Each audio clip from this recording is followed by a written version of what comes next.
Hey guys, welcome back to RHR Jen. I'm so glad you're here. Guys, I have such a good show for you today. Harry and Meghan have been up to so much stuff recently that I just kind of want to break it all down and talk about. I have so many thoughts on these stunts they seem to be pulling. They're always up to something, but it seems like 2026, they're scrambling extra hard. So I thought, who better to bring in and break this stuff down with me than friend of the channel, John Witherspoon. He and I have kind of put together a list and wanted to talk about some of the highlights and lowlights of things that Harry and Meghan have been up to lately. So without further ado, welcome John Witherspoon. Hey, John, how are you doing? I am good. How are you? I'm good, thanks. I haven't talked to you lately. How was your Christmas and your New Year? Everything good? It's all been good. It's all been good. Yes, as good as it can be. I've always maintained that the holiday season is apparently, allegedly wonderful for everybody, but you know, a lot of people really sort of have highs and lows, and I certainly did. I had some great times, and there were other times. There's that week between Christmas and New Year's Mhm. when nobody knows what to do. Mhm. And in the middle of that week, I was like, I don't know what to do. So Mm. anyway, that was sort of the, you know, Yeah. the depths when I was kind of wondering, I'm cold. It's dark out. Nobody's available. Half of my friends are out of town. It's just anyway. Get it. Well, and I'm glad you brought that up because I do want to mention that so many people thanked you, not me, thanked you for your openness and willingness to talk about that stuff. So Oh like, yeah, on behalf of the whole flock, thank you for that because I think it resonated with me. It resonated with a lot of us. yeah, Um, I think yeah, people forget to talk about that because you do get excited about the holidays and stuff, but you forget about the lows for a lot of people. You're right. So yeah, thank you yeah, for that. yeah. And it was very evident. I mean, I just remember you and I talked a little bit about some of the people in the comments that said, I haven't gotten invited to any events, and I haven't, heard from anybody. And Yeah. I know it's hard, and I, Yeah. I remember, and just, for future reference, I always, remember. It's like, look, you don't have to belong to a church to go to Christmas Eve service. If you're bummed out and it's the holiday season, you know, everybody has a neighborhood church. It doesn't matter if you belong there or not. They're always more than happy to have you in. And Yeah. um, I have found this is just a little trick since we're on this discussion point. I have been surprised at the number of people who either on Thanksgiving for US and Canada or on Christmas in particular, or even New Year's, I just get random text messages from people that I haven't really heard from all year. And it's just a really quick and easy and fun way just to reach out to somebody and say, Happy New Year, Christy, or whatever it is, or Merry Christmas. And people seem very enthusiastic. And so I was reading through some of the comments, like I said, and some people said, nobody's reached out to me. It's like, okay, well, you can fix that. All you have to do is reach out to the other people in your contact list and just send people a text and Yeah. send them greetings of the season or of the holiday. And it works wonders. It really does. And some of those people have remembered me the next year that, they write right back. So anyway. That's awesome. That's a Yeah. really good tip. And it sounds silly, but it's not silly to me. Sometimes when I'm down, I get in the comments here, and there's just so many people that lift each other up, and it's wonderful. Yes. It kind of gives you not just here, but just on your favorite YouTube, whatever. Like it just kind of a little bit of a community feeling in it. Sometimes just the little things like that can help. So Absolutely. And I mean, as the old saying goes, if you want to catch the train, you have to stand next to the tracks. I mean, it's true. It really is true. So I haven't heard anyway, that. That's why. well, actually, there's another version of that where people say if you want to get hit by the train, you have to stand on the tracks, Oh, which is a little bit more extreme. But I've heard yeah. both versions. Let's avoid the tracks. Let's just stand near the tracks. There you go. Right, right.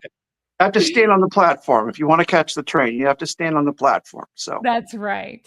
But John, I just want to thank you for being here as always. We love having you. Anything I always like to start off by asking anything new with you in terms of there were talks about a channel or starting up content. Are you still thinking about it? well, in keeping with what I just said a second ago about, this is the cold and dark and gray time of year, I have spent some time doing some editing. So Oh, good.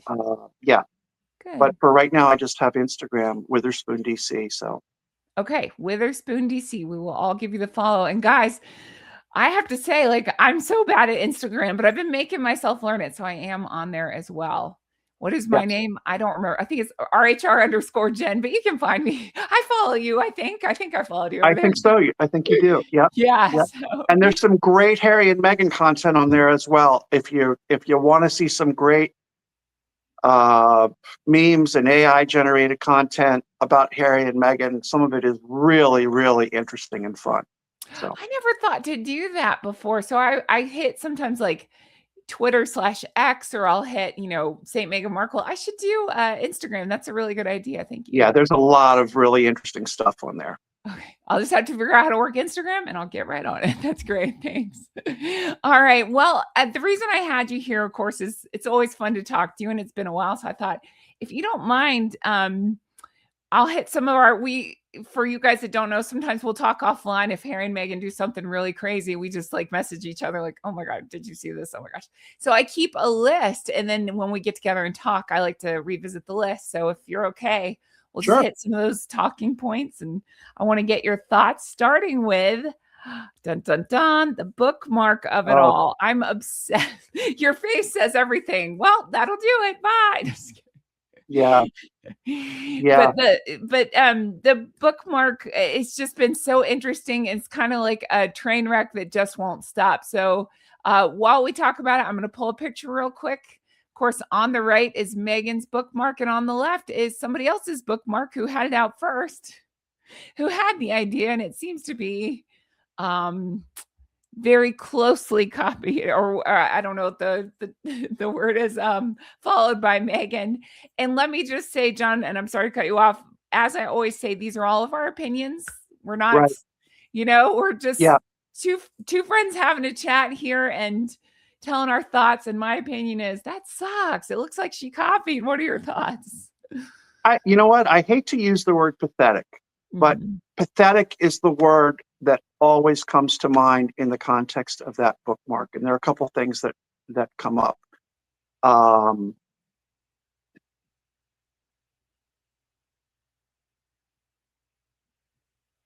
One thing, that jumped out at me right away was that when she wrote the script for the web page, she talked about it. Didn't she say sustainably sourced leather? She did. Maybe Yeah. I'm not paying attention. I didn't know we had a problem with sustainability of leather. That's kind of like saying, this was sourced from sustainably sourced rabbits or cats or something. You know what I mean? I didn't know we Right. had a problem, that Cockroaches. Yeah. there's a shortage of these particular animals. I didn't know cows had all of a sudden stopped reproducing. It's just so buzzword Mhm. heavy, and it's Luxe leather, Luxe, or Lux leather, whatever. Give me a break. It's just so silly. And here's the other thing I think that is more relevant to this. Mhm. Meghan's loose fruit spread, as Kinsey Schofield calls it, at the jam, as Meghan calls it, that was a dovetail with Meghan's cooking show. Oh, I've been making jam for years, and even though I've got the tongs upside down, never Yeah. mind that. Pretend you didn't see that. But there was at least a marginal connection between the products that she was selling and the things that she showed in her cooking show. There was nothing in her cooking show about bookmarks. Nothing. She doesn't have a book club. She Right. doesn't talk about great books that she's reading or recommend. You know what I mean? So it just seems like such a stunt well, what can I do next? And the first thing I thought of was, in addition to, that bookmark, well, maybe she can get pens like this. When you check into a hotel and they slide the pen across the desk, and on the side it says Hilton Hotels. That Uh-huh. I mean, that's really what this is on par Yeah. with. Um, and it just has, there's no nexus, there's no connection. It just seems like it was something that literally she jumped out of bed one morning and said, I think I'll do bookmarks. Ha, ha, ha, ha. Mhm. The other thing is that I showed that picture of the bookmark to somebody, and they looked at it and they said the first word, who is Jill? Oh. That's what it's, Jill. That's what they thought it said, and they looked at it for the longest time. Oh, yeah, it does kinda look like that, Jill. Yeah. That's So funny. anyway, it's just a miss in every conceivable way. There are plenty of other YouTubers who have talked about the fact that these things, or very similar things, can be had on Alibaba, or any of these Chinese websites or whatever, for literally less than $1 if you order them in bulk. And it again, it just seems like yet another lurch in a random direction as far as Meghan's products are concerned. And again, I hate to use the word pathetic because it's kind of a strong word, and it's also kind of a hopeless word, an incorrigible word. But I really think it's appropriate in this case. It's just very sad to see. I think You know, you're right, uh-huh. here's the other thing too, and we talked a little bit about this. Um, you look at the grand scheme of what Meghan is doing Mhm. with her product line and all these things that she's hawking for sale. Most people, when they develop a business plan, there's usually more than one plan that's in the works. We're going to launch this product. We're going to introduce things in the following order. Mhm. And if things go well, if sales increase, if there's popularity, if we could get, traction and buzz, then, here's the trajectory we're going to follow. If things are kind of middle of the road, then here's what we're going to potentially do.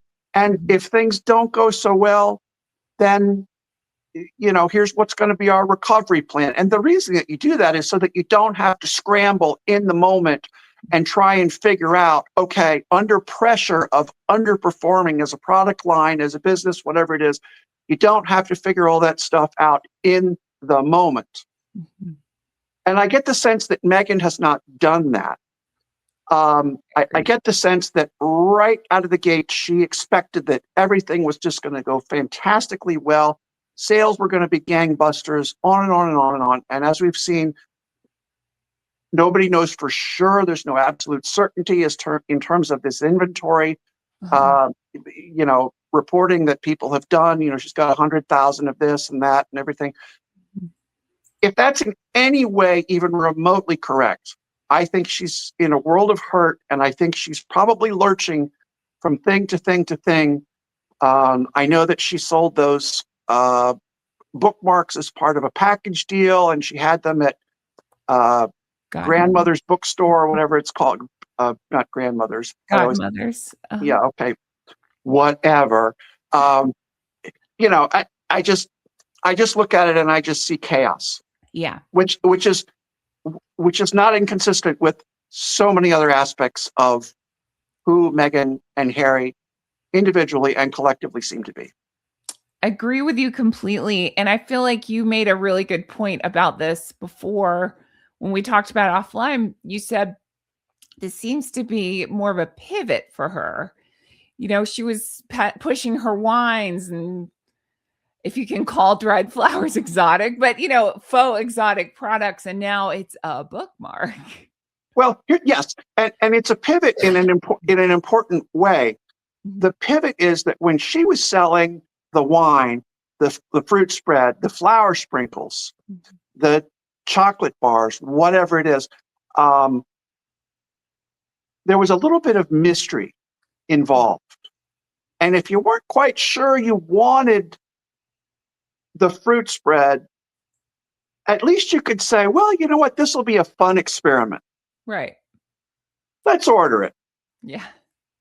if you were so inclined. Let's order some of this Right. and we'll Let's try it out. see. And Yeah. we'll just have a laugh. Uh-huh. It's kind of like, well, let's try a new restaurant. Let's try Megan's fruit spread instead of the stuff that they sell at the grocery store or wherever. Um, with this bookmark, there's absolutely zero mystery to it. Right. You know exactly what you're going to get. And if it doesn't immediately light your fire, Mhm. end of story. Yeah. Agree. It's not something, it's like, when it arrives, you know exactly what you're going to get. You're going to get a chunk of cut up leather that has some gold writing on it.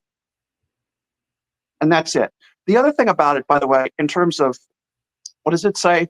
Where I fell asleep Yeah. or, okay. It's right. It's fell asleep here. Yes. Uh-huh. Yeah, fell asleep. Jill asleep here. Um, the joke had already been told. It didn't take anybody any length of time whatsoever. As far as Jill fell asleep here, Jill asleep here. Um, that had already been that joke was out there. There's Mhm. nothing fun and original to Mhm. that. It was just, oh, I'll just basically steal somebody else's joke. I'll put it into my handwriting, and then I'll sell it. I mean, I think even some of the fell asleep here ones that are commercially available, not wholesale, but Yeah. the commercially available ones are $10 or $11, and she's charging 18. And she's charging 18. Yes. And again, a fundamental misunderstanding.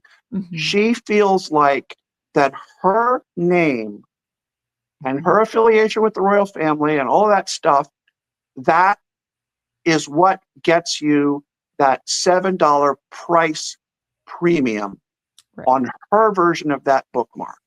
Mhm. And maybe for some people, that's, uh, it's worth $7 to Right. them to pay that premium. But, the other thing is, a bookmark also is something that strikes me. It's like when I think about bookmarks, first of all, the thing that comes to mind most often is um, what what coupon do I have from a store that I visited where this is from the Columbia Sportswear Factory Outlet, $40 off your next purchase of 200. If I was reading a book Uh-huh. and I thought, okay, I'm tired of this, guess what? That's the perfect bookmark. Mhm. In it goes. Done. End of story. If I wanted something a little bit fancier, I think about like if you're in a Barnes and Noble is a big bookstore in the United States. If you're in Mhm. any bookstore, you're at the register, you're paying for whatever you've bought. And they always have that little rack there, along with you know, would you like some Altoid mints? And would you like some, um, a little flashlight that, you can use to read your book in bed, one of those little doodads? Or would you like a leather bookmark for $1.59 or whatever they charge? That strikes me as the type of, just little tchotchke impulse purchases. Yeah. So to make this into something that is, um, when I remember I used to have a friend who was very into the late Queen, and she had stuff from the, the this Jubilee and the this Jubilee and the this Jubilee, and she had spoons and, that had the Queen's, image into them, molded into them somehow, and she had coasters with the Queen's picture, for drink coasters with the Queen's picture on there. And I just think, those are the little types of doodads that you would buy and think, okay, this is kind of cool. She Yeah. is the Queen, and Sure. she has been, on the throne for 75 years. And okay, sure, if I want a 75th anniversary bookmark honoring Queen Elizabeth, okay, cool. Right. Mhm. I just don't think that Meghan, in selling little trinkets and tchotchkes like that, has Mhm. the same level of appeal. Agree completely. If you recall, when they were breaking off, doing the Megxit thing around that time, she had tried with Sussex Royal, And I believe that she had put in that she was going to do like pins and tchotchkes, and the queen got word of it and said, absolutely not. Or the palace got word of it and said, absolutely not. You're not. Right. Right. So instead they put out some snotty response like, Her Majesty doesn't own the word royal. It's just like, she just saved you so much embarrassment. And then flash forward to this many years later. Right. They're the only ones that don't get like why this is absolutely. That's exactly right. Somebody in my comments said it's a step above comb sheafs. That's all I can think of. Please go ahead. What were you going to say? Yeah. Well, they're the last to know. The two of them are really the last to know. Exactly. The jokes write themselves, and they're the last two to figure it out. Exactly. You're so, exactly and right. like I said, look for the little, pen coming soon. As ever in Meghan's script on the little Jill Knight. Yeah. Right. Jill asleep here. Okay. Yeah. So the next point that you brought up that I thought was great, we started talking about Harry and Meghan and the private jet usage. And then you brought up about somebody such as the head of Ford and why they might take a private jet versus Harry and Meghan. Care to discuss that? Sure. Well, yeah, to your point, if you are a captain of industry, if you are the CEO of Ford Motor Company, or Mary Barra, the CEO of General Motors, or Bill Ford Jr., great-grandson, I believe, of Henry Ford, the founder of Ford Motor Company, your time is so valuable that if you had to spend time going through security and this and that and waiting at the gate, it's generally a net loss. Even at, say, $5,000 an hour, which is sort of a typical figure that gets thrown out for the cost of flying in a private jet. It makes total sense for you to do that. Sure. Plus the fact that you can get a lot of work done while you're up there by yourself or with an assistant, whatever it is. Okay. For Meghan and Harry to fly private is really a joke, I think. I think it really is. And, the joke would be bad enough, but you see so many articles and videos now that come out about these YouTubers who are flexing I've got a Lamborghini and I've got a Ferrari and I've got a Corvette and I've got and then they show themselves on a private jet. And in fact, there are some stories, apparently you can, I guess it's out in California, you can rent a private jet while it's on the ground. You have no intention of taking a flight in it. But you can rent the use of the private jet. Somebody will open the door, turn the lights on, and you can have your picture taken in there to flex that you're flying private.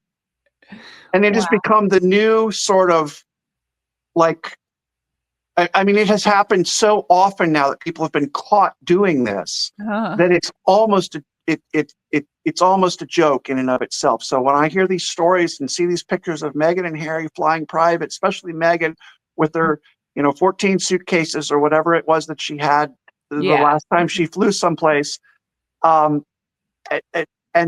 because she had to be able to change her winter coat 3 times a day.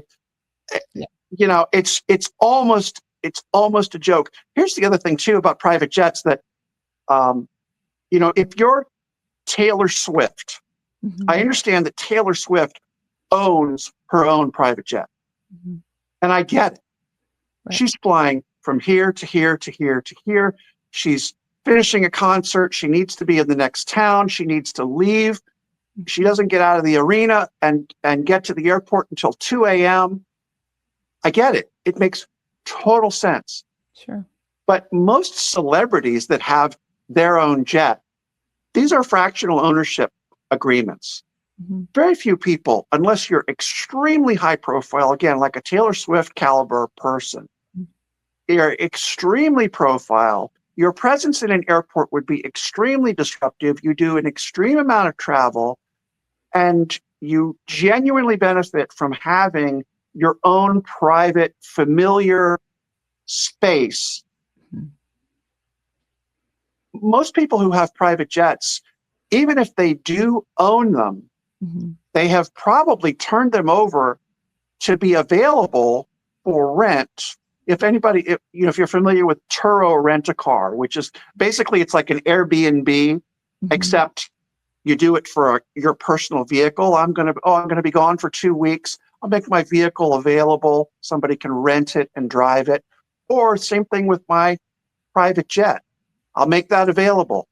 Mhm. And there are brokers. You can go on the web and rent a private jet. And oh, guess what? This jet is actually, I'm going to use it for 2 days, but it's actually owned by some famous celebrity. Mhm. So this whole notion that, Meghan and Harry, oh, they have all these high and mighty friends and they're loaning them their jet and all this kind of stuff. I think it's a lot less impressive than they would like to think it is. I think so too.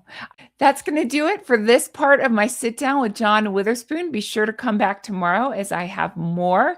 We got into such interesting conversations about, so much, all the stuff that they're up to, stuff with William and Catherine, and what's going on with Harry and Meghan, and the weirdness around the kids and the hypocrisy, just all the stuff. So I can't wait for you to see the next part of this. And again, a huge thank you to John Witherspoon, friend of the channel, for the time you took, the time you spent talking to me, and all your thoughtful answers. Make sure you give him that follow on Instagram at Witherspoon DC. And I can't wait to bring you more stuff like this. I'll see you in the next part of this. Bye-bye.